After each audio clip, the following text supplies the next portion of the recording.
નમસ્કાર. તો મિત્રો, તારીખ 5 જુલાઈ 2025ના સોના ચાંદીના બજાર ભાવ કેવા રહ્યા તે વિશેની માહિતી આ વિડીયોમાં જાણીશું. તો જે પણ મિત્રો નવા હોય તે ચેનલને સબસ્ક્રાઇબ કરી લેજો અને ફેસબુકમાં અમારી માહિતી જોઈ રહ્યા હોય તો એ મિત્રો ફેસબુક પેજને ફોલો કરી લેજો. તો મિત્રો, વાત કરીએ ચાંદીની બજાર વિશે તો આજે 1 ગ્રામ ચાંદીનો ભાવ 110 રૂપિયા, 8 ગ્રામ ચાંદી 880 રૂપિયા, 10 ગ્રામ ચાંદીનો ભાવ 1100 રૂપિયા, 100 ગ્રામ ચાંદી 11,000 રૂપિયા અને 1 કિલો ચાંદીનો ભાવ આજે 1,10,000 રૂપિયા સુધી રહ્યો હતો. તો મિત્રો, ખાસ કરીને આજે પ્રતિ 1 કિલો ચાંદીના ભાવમાં ફરી એકવાર ઘટાડા તરફી વલણ જોવા મળ્યું હતું અને પ્રતિ 1 કિલોએ આજે 1,000 રૂપિયાનો ઘટાડો જોવા મળ્યો હતો.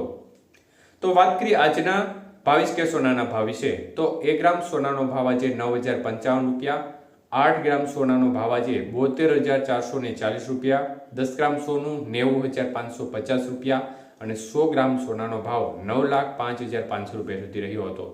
તો મિત્રો, ખાસ કરીને આજે 22 કે સોનાના 100 ગ્રામના ભાવમાં 5,500 રૂપિયાનો ઘટાડો જોવા મળ્યો હતો. જ્યારે વાત કરીએ આજના 24 કે સોનાના ભાવ વિશે તો 24 કે સોનાનો 1 ગ્રામનો ભાવ આજે 9,878 રૂપિયા, 8 ગ્રામ સોનાનો ભાવ 79,024 રૂપિયા, 10 ગ્રામ સોનું 98,750 રૂપિયા, જ્યારે 100 ગ્રામ સોનાનો ભાવ 9,87,800 રૂપિયા સુધી રહ્યો હતો. તો મિત્રો, 24 કે સોનાના 100 ગ્રામના ભાવમાં 6,000 રૂપિયાનો ઘટાડો જોવા મળ્યો હતો. જ્યારે વાત કરીએ આજના 18 કે સોનાના ભાવ વિશે તો 1 ગ્રામ સોનાનો ભાવ આજે 7,409 રૂપિયા, જ્યારે 8 ગ્રામ સોનાનો ભાવ 59,072 રૂપિયા, 10 ગ્રામ સોનું 74,090 રૂપિયા અને 100 ગ્રામ સોનાનો ભાવ આજે 7,40,900 રૂપિયા સુધી રહ્યો હતો. તો મિત્રો, ખાસ કરીને 18 કે સોનાના 100 ગ્રામના ભાવમાં 4,500 રૂપિયાનો ઘટાડો જોવા મળ્યો હતો.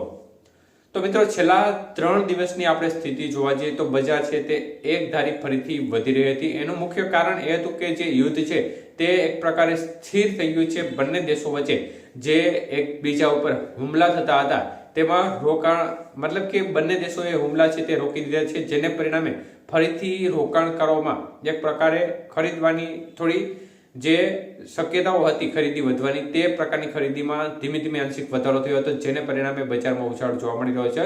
તો આ સાથે જ અમેરિકા ફરીથી નવા નિર્ણયો, નવા ટેરિફ રેટ નાખવા જઈ રહ્યો છે.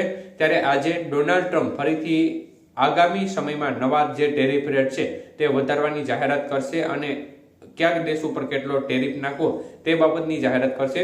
તો આ પગલાને કારણે બજારમાં ફરીથી ચિંતાનો માહોલ ઉભો થયો છે, જેને પરિણામે આજે બજારમાં ફરીથી ઘટાડો જોવા મળ્યો છે.